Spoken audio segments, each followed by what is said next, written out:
Petrol బంకుల వద్ద మోసం జరగడం అనేది భారతదేశంలో సర్వసాధారణమని చెప్పవచ్చు. ఫ్యూయల్ స్టేషన్లో ఉద్యోగుల కస్టమర్లను మోసం చేయడం గురించి తరచుగా వార్తలు వస్తూనే ఉంటాయి. ఉదాహరణకు కొన్నిసార్లు ప్రజలు చెల్లించిన దానికంటే వారి ట్యాంకుల్లో తక్కువ మొత్తంలో ఇంధనం వెళ్తుంది. చాలాసార్లు కల్తీ ఇంధనాన్ని కూడా నింపుతారు.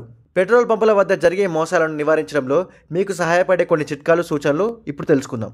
జీరో ముఖ్యం బిగిలో.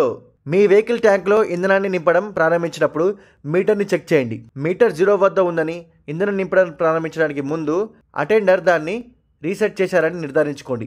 ఈ విషయంలో జాగ్రత్త.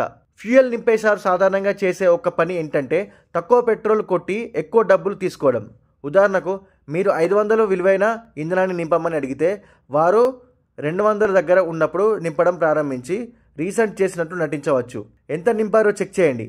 మీకు పూర్తి ఇంధనం అందడం లేదని మీరు అనుమానించినట్లయితే ఇంధన పరిమాణాన్ని చెక్ చేయమని ఫ్యూయల్ నింపేవారిని అడగవచ్చు. అటెండెంట్ నింపిన ఇంధనం ఎంత ఉందో చెక్ చేసే పరీక్ష ఇది. ఈ టెస్ట్లో ఫెయిల్ అయితే మీరు పూర్తి ఇంధనాన్ని పొందడం లేదని అర్థం చేసుకోవచ్చు. మంచి పెట్రోల్ పంపుల్లో ఇంధనాన్ని నింపడం వీలైనంత వరకు మీకు బాగా తెలిసిన నమ్మకం ఉన్న పెట్రోల్ బంకులో ఇంధనాన్ని నింపడానికి ప్రయత్నించండి. మీరు కొత్త ప్రాంతానికి ప్రయాణించినట్లయితే ఇది చాలా ముఖ్యం. మంచి నిర్వహణ సిబ్బంది ఉన్న పేరున్న పెట్రోల్ పంపులో మోసపోయే అవకాశాలు తక్కువ ఉంటాయి. అలాగే మీరు నింపుతున్న ఇంధనం ప్రస్తుత ధరల గురించి తెలుసుకోండి. పెట్రోల్ బంకులో అదే ఛార్జ్ చేస్తుందని కన్ఫర్మ్ చేసుకోండి. Premium petrol.